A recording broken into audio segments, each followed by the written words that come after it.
بسم اللہ الرحمن الرحیم۔ السلام علیکم ورحمۃ اللہ وبرکاتہ۔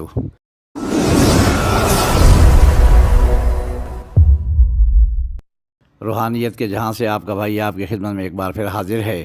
دوستو، دست غیب کے حوالے سے وظائف تو میں نے کافی بتائے ہیں، اور جن لوگوں کو پسند آئے ہیں وہ عمل کر رہے ہیں۔ انشاءاللہ اللہ پاک ان کو منزل پہ پہنچائے گا، ان کی دلی مرادیں انشاءاللہ جائز مرادیں پوری ہوں گی۔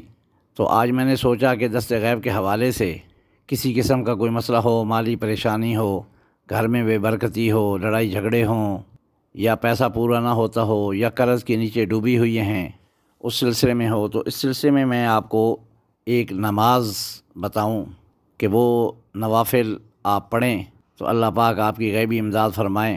دوستو، ہم جب یہ سیکھ جائیں، جب یہ ہمارے ذہن میں یہ بات پکی بیٹھ جائے کہ ہم اللہ کے بغیر ہماری مدد کرنے والا کوئی نہیں، اگر کوئی کرے گا تو وہ احسان جتائے گا، تو وہ بھی ہر انسان اللہ کا محتاج ہے۔ یا ایھا الناس، اے لوگو، انتم الفقراء، تم سارے کے سارے محتاج ہو الی اللہ، اللہ کے۔ واللہ هو الغنی الحمید، وہ بے پرواہ ذات ہے، وہ غنی ذات ہے۔ تو ہم اس سے کیوں نہ مانگیں جو خود غنی ہے، جس کے خزانے میں کبھی کمی نہیں ہوتی۔ میری اور آپ کی نظر میں کوئی ایسا ہمارا رشتہ دار ہو سکتا ہے جو بہت پیسے والا ہو، ہمیں پیسوں کی ضرورت ہو، تو ہم اس کے پاس جائیں تو اس میں یہ بھی ممکن ہے کہ وہ اس کے پاس پیسہ ہونے کے باوجود بھی انکار کر دے، اور یہ بھی ممکن ہے کہ اس کے پاس اس وقت پیسے نہ ہوں۔ تو اس لیے ہمیں ایسے دربار پہ جانا چاہیے جہاں پہ ہمیں یہ 100% نہیں 1000% یقین ہو کہ وہاں پہ اس دربار میں یہ نہیں ہو سکتا کہ ہم جائیں اور وہ ہمیں خالی لوٹا دے، یا یہ کہ وہ اس کے پاس شاید اس وقت وہ چیز موجود نہ ہو۔ یہ کبھی ہو نہیں سکتا۔ اللہ کے خزانے بہت بڑے خزانے ہیں، بہت وسیع خزانے ہیں، اس کے خزانوں میں کمی نہیں ہے۔ سب سے پہلے آپ اپنی نیت کو ٹھیک کریں، اپنے اعتماد کو ٹھیک کریں، اپنے یقین اور بھروسے کو ٹھیک کریں۔ اس کے بعد پھر ایک نیت کر کے، ایک پختہ ارادہ کر کے اس دربار پہ حاضری دیں۔ یہ جو آج کی میں نماز بتانے لگا ہوں ابھی آپ کو، یہ نماز آپ کسی دن بھی، نہ عروج ماہ کا کوئی چکر ہے، نہ زوال ماہ کا چکر ہے، نہ کوئی دنوں کا چکر ہے، نہ دن رات کا چکر ہے، جب چاہیں آپ کر سکتے ہیں۔ لیکن افضل طریقہ کار جو ہے وہ یہی ہے کہ رات کو جب گھر والے سارے سو جائیں تو اس وقت آپ اللہ کے دربار میں کھڑے ہو جاؤ اور اللہ سے مانگو، تو پھر دیکھو اللہ پاک کیسے دیتے ہیں۔ دن کی روشنی میں جب بندہ اللہ سے مانگتا ہے تو شیطان حملہ کرتا ہے۔ کوئی دیکھے گا، او جی اللہ سے مانگ رہے ہیں، یہ بڑا نیک ہے، نیک دل میں نیت میں ڈالے گا، لوگوں کو ورغلائے گا، تو آپ کے لیے بہت سی رکاوٹیں کھڑی ہو جاتی ہیں۔ رات کی تاریکی میں جب سب سوئے ہوتے ہیں، اس کا دربار کھلا ہوتا ہے، اس وقت شیطان اگر دل میں کوئی ایسا وسوسہ ڈالتا بھی ہے تو انسان کے دل میں وہ بات نہیں آتی۔ بہرحال دوستو، زیادہ تمہید نہیں باندھتا، آپ سمجھدار انسان ہیں اور آپ سب سمجھتے ہیں اللہ کے دربار میں جب بھی مانگو گے کبھی اپنا دامن خالی نہیں پاؤ گے، دامن بھرا ہوا ہی ملے گا انشاءاللہ۔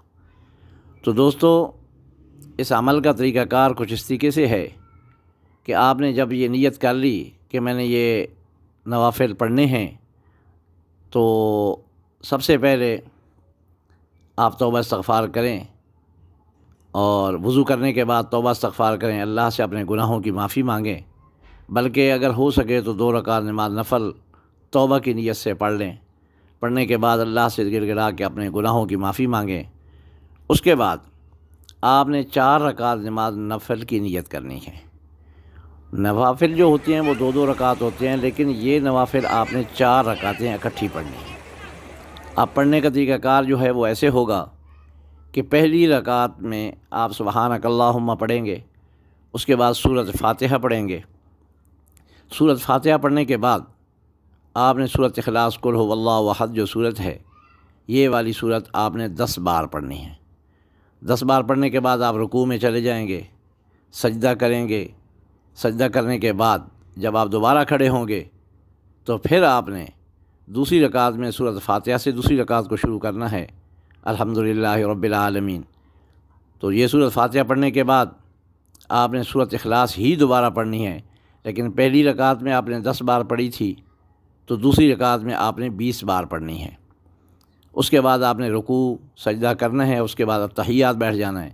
وہ جو التحیات آپ درمیان میں بیٹھیں گے وہ التحیات پوری پڑھنی ہے، یعنی یوم یقوم الحساب تک مکمل پڑھنی ہے۔ یوم یقوم الحساب تک پڑھنے کے بعد آپ نے سلام نہیں پھیرنا، اللہ اکبر کر کے کہہ کے کھڑے ہو جانا ہے، اور پھر تیسری رکعت پہ جب آپ کھڑے ہوں گے تو تیسری رکعت کو پہلی رکعت کی طرح، یعنی کہ سبحانک اللہم سے تیسری رکعت شروع کریں گے۔ سبحانک اللہم پڑھنے کے بعد سورۃ فاتحہ الحمدللہ رب العالمین پڑھیں گے، اور وہ پڑھنے کے بعد تیسری رکعت میں سورۃ اخلاص پھر پڑھنی ہے، لیکن تیسری رکعت میں 30 بار پڑھنی ہے۔ پھر رکوع سجود مکمل کر کے چوتھی رکعت میں کھڑے ہو جائیں گے۔ چوتھی رکعت دوسری رکعت کی طرح، یعنی الحمد پڑھنی ہے، الحمدللہ رب العالمین، یہ سورت پڑھنی ہے سورۃ فاتحہ، اور اس کے بعد سورۃ اخلاص 40 بار پڑھنی ہے۔ پہلی رکعت میں سورۃ فاتحہ کے بعد سورۃ اخلاص 10 بار، دوسری میں سورۃ فاتحہ کے بعد 20 بار، تیسری رکعت میں سورۃ فاتحہ کے بعد سورۃ اخلاص 30 بار، اور چوتھی رکعت میں 40 بار پڑھنی ہے۔ سورۃ فاتحہ کے بعد سورۃ اخلاص 40 بار پڑھنی ہے۔ جب یہ مکمل ہو جائے اس کے بعد آپ التحیات بیٹھیں، التحیات مکمل کرنے کے بعد آپ سلام پھیریں۔ سلام پھیرنے کے بعد وہیں پہ بیٹھ کے سب سے پہلے آپ نے درود پاک پڑھنا ہے 11 بار۔ کوئی بھی درود پاک آپ پڑھ سکتے ہیں، لیکن افضل یہ ہے کہ اگر درود ابراہیمی پڑھے تو وہ زیادہ افضل ہے۔ تو درود پاک 11 بار پڑھنے کے بعد آپ نے سورۃ اخلاص پھر پڑھنی ہے، اور یہ ذہن میں رکھیے گا کہ سورۃ اخلاص جب بھی پڑھنی ہے بسم اللہ الرحمن الرحیم، قل هو اللہ احد اللہ الصمد لم یلد ولم یولد ولم یکن لہ کفوا احد، ایک دفعہ ہو گئی۔ پھر بسم اللہ الرحمن الرحیم قل هو اللہ احد، یعنی ہر دفعہ بسم اللہ پڑھنی ہے ساتھ، اور یہ آپ نے پڑھنی ہے 51 بار، 51 بار، ٹھیک ہے۔ تو سورۃ اخلاص آپ نے 51 بار 51 بار پڑھنی ہے۔ جب آپ 51 بار یہ پڑھ لیں تو اس کے بعد پھر آپ نے درود ابراہیمی پڑھنا ہے۔ اب جن دوستوں کو درود ابراہیمی نہیں آتا وہ دوست کوئی اور درود پاک پڑھ سکتے ہیں، لیکن افضل ترین جو ہے وہ درود ابراہیمی ہی ہے۔ بہتر ہے کہ آپ درود ابراہیمی ہی پڑھیں، جن کو نہیں یاد وہ یاد کر لیں اور درود ابراہیمی پڑھیں۔ تو یہ درود ابراہیمی آپ نے پڑھنا ہے 71 بار، یعنی 71 بار، یعنی پہلے 51 بار سورۃ اخلاص، اس کے بعد سب سے پہلے تو 11 بار درود ابراہیمی پڑھیں گے نا، اس کے بعد سورۃ اخلاص 51 بار، اس کے بعد درود شریف درود ابراہیمی 71 بار۔ جب یہ 71 بار پڑھ چکے ہیں تو اس کے بعد پھر آپ نے پڑھنا ہے لا حول ولا قوت الا باللہ العلی العظیم، لا حول ولا قوت الا باللہ العلی العظیم۔ یہ پڑھنا ہے آپ نے 71 بار، 71 بار یہ بھی آپ نے پڑھنا ہے۔ جب یہ بھی 71 بار مکمل ہو جائے تو آخر میں آپ نے پھر درود پاک 11 بار پڑھنا ہے۔ یہ ایک دن کا آپ کا عمل مکمل ہو گیا۔ تو یہ عمل جب آپ کا مکمل ہو جائے تو اس کے بعد پھر آپ نے اللہ کے حضور سجدہ ریز ہو کے اپنے جس مسئلے کے لیے مالی پریشانی، آپ کو پیسے چاہیے، دیکھیں اللہ کی ذات اوپر سے نہیں پھینکے گی۔ اگر وہ چاہے، وہ اس چیز کی قدرت رکھتا ہے میرا رب کہ وہ آپ کو آسمان سے پیسے پھینک دے، بوریاں بھر بھر کے آپ کے گھر میں پھینک دے۔ وہ چاہے تو کر سکتا ہے، لیکن وہ ایسا کرتا نہیں۔ وہ آپ کے لیے کوئی نہ کوئی ایسا وسیلہ بنائے گا جس میں خود بخود آپ کے مالی مسائل حل ہونا شروع ہو جائیں گے۔ آپ کو پتہ بھی نہیں چلے گا کہ آپ کا قرض اتر رہا ہے، کیسے اتر رہا ہے، یہ آپ کی عقل، اپنی عقل بھی دنگ رہ جائے گی، آپ خود بھی حیران ہوں گے۔ لیکن میرے دوستو، یہ عمل جب کرنا ہے تو مکمل رازداری کے ساتھ کرنا ہے، کسی کو بتانا نہیں کہ میں کوئی عمل کر رہا ہوں۔ تو اس میں ایک چیز کا خیال رکھنا ہے کہ ٹائم ایک ہونا چاہیے اور جگہ ایک ہونی چاہیے، یعنی آپ پہلے دن جو ٹائم رکھیں گے وہ آپ اپنی مرضی سے رکھیں، لیکن پھر روزانہ اسی ٹائم پہ یہ بہتر ہے کہ آپ 40 دن عمل کریں، 40 دن لگاتار عمل کریں، اور 40 دن کے اندر اگر آپ کا لاکھوں روپے کا قرضہ بھی ہے وہ انشاءاللہ اتر جائے گا، یا اترنے کی سبیل پیدا ہو جائے گی۔ یہ میں دعوے سے کہہ رہا ہوں، اور یہ کئی بار کئی دوستوں کو یہ عمل دیا ہے۔ میں ذاتی طور پہ زندگی میں مجھے بھی ضرورت پڑی ہے تو میں نے بھی یہ عمل کیا ہے۔ ایک یہ عمل کیا ہے ایک اور نماز ہے، وہ بھی اسی طریقے سے دست غیب کے حوالے سے ہے، تو وہ بھی میں نے کی تھی۔ الحمدللہ اللہ پاک نے میرا مسئلہ جو تھا وہ 7 دن کے اندر حل فرما دیا تھا۔ بلکہ ایک دوست تو وہ کہتا ہے کہ مجھے اگر نمک کی بھی ضرورت پڑتی ہے نا تو میں یہ جیسے نفل پڑھتا ہوں، تو یعنی نمک کی ضرورت نہیں ہوتی، لیکن ایک مثال ہے کہ نمک جیسی چیز بھی اگر مجھے ضرورت ہو تو میں جیسے نفل پڑھتا ہوں مجھے اللہ پاک دے دیتے ہیں۔ کہاں سے دیتے ہیں، کیسے دیتے ہیں، مجھے اس چیز کا پتہ نہیں ہے، بس وہ رب کی ذات دے دیتی ہے۔ تو اتنے بھروسے اور اتنے ایمان اور یقین کے ساتھ صحابہ کرام نے اللہ سے مدد مانگی، صحابہ کرام نے اللہ پاک سے یہ نوافل پڑھ کے اللہ سے اپنی مشکلات کے حل کے لیے بھی اللہ سے دعائیں کی اور اللہ نے ان کی مدد کی۔ ہم تو ان کے پاؤں کی مٹی کے برابر بھی نہیں ہیں، لیکن ہم ان کے نقش قدم پہ چلنے کی کوشش تو کر سکتے ہیں۔ ہم کوشش کریں، ہم مسلمان ہیں، ہم اللہ پہ بھروسہ رکھیں، اللہ کی ذات پہ بھروسہ رکھتے ہوئے ہم یہ عمل کریں۔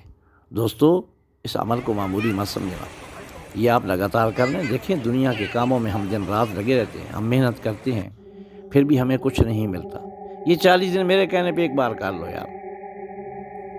اگر 40 دنوں میں آپ کا مسئلہ حل نہ ہو تو آپ میرے چینل کو دیکھنا چھوڑ دینا، مجھے بتا دینا، میں چینل ڈیلیٹ کر دوں گا، یہ میرا دعویٰ ہے۔ میں ویڈیو بنانا چھوڑ دوں گا، میں یہ کام ہی چھوڑ دوں گا۔ مجھے اللہ کے ذات پہ اتنا بھروسہ ہے، کیونکہ دوستو میں نے اپنی آنکھوں سے دیکھا ہے۔ میں خدا کی قسم اٹھا کے کہتا ہوں، جب آپ اپنی آنکھوں سے کچھ دیکھو گے نا تو آپ کا اتنا یقین پختہ ہو جائے گا۔ لیکن ہماری مصیبت یہ ہے کہ ہم کہتے ہیں کہ بس ادھر ہمارے منہ سے بات نکلے اور ادھر پوری ہو جائے، لیکن دوستو اپنے اعمال کو بھی تو دیکھو نا۔ وہ صحابی رسول کا واقعہ تو آپ نے سنا ہوگا نا، کہ وہ انہوں نے نفل پڑھے مسجد میں، گھر میں بیوی کو کہا تو گھر میں آٹے کی چکی چل پڑی۔ پہلی دفعہ جب پڑھے تو نہیں ہوا، انہوں نے کہا یہ کیسے ہو سکتا ہے کہ اللہ سے مانگو اللہ نہ دے، ہمارے مانگنے میں، ہمارے نفل پڑھنے میں کہیں کوئی کمی رہ گئی ہے۔ جب دوبارہ پڑھے، پھر تیسری بار ایسا ہوا تو چکی چل پڑی، آٹا نکل رہا ہے۔ پھر انہوں نے چکی کو اٹھایا اور دیکھا کہ اس میں کیا ایک دانہ پڑا تھا، اس میں سے آٹا نکل رہا تھا۔ تو وہ چکی جب دوبارہ اوپر وہ رکھ دیا پاٹ تو رک گئی۔ تو اللہ کے رسول صلی اللہ علیہ وآلہ وسلم کی خدمت میں جا کے عرض کی کہ یا رسول اللہ صلی اللہ علیہ وسلم، یہ ایسا واقعہ، پورا واقعہ سنا دیا۔ تو آپ نے فرمایا اللہ کے غیب کے راز کو جاننے کی کوشش نہ کی ہوتی قیامت تک یہ چکی چلتی ہے۔ یار ایسا یقین پیدا کرنے کی کوشش کرو، اس کے در پہ جا رہے ہو، اس کے در پہ اس یقین کے ساتھ جاؤ۔ میں دعوے سے کہتا ہوں کہ آپ کے کوئی مسئلہ نہیں رہے گا، انشاءاللہ سب مسئلے حل ہو جائیں گے۔ کامل یقین کے ساتھ کرو۔ میں نے بہت بڑا دعویٰ کر دیا ہے، اس دعوے پہ آپ لیکن اس یقین کے ساتھ آئیں، پھر دیکھیں۔ دوستو، عمل کے متعلق کسی قسم کا کوئی سوال ہو تو آپ مجھے، یہ واٹس اپ نمبر ہے، اس پہ مجھے وائس میسیج کر دیے گئے۔ دوستوں سے کئی بار عرض کیا ہے کہ وائس میسیج کیا کریں، آپ کی بڑی نوازش ہوگی کہ آپ مجھے وائس کر دیا کریں، کیونکہ ایسے میسیج کرتے ہیں وہ پڑھنے میں بعض دقت ہوتی ہے، سفر میں ہوتے ہیں، وہ آدمی سن سکتا ہے اور جواب بھی دے سکتا ہے۔ بہرحال میں جواب دینے کی انشاءاللہ پوری کوشش کروں گا۔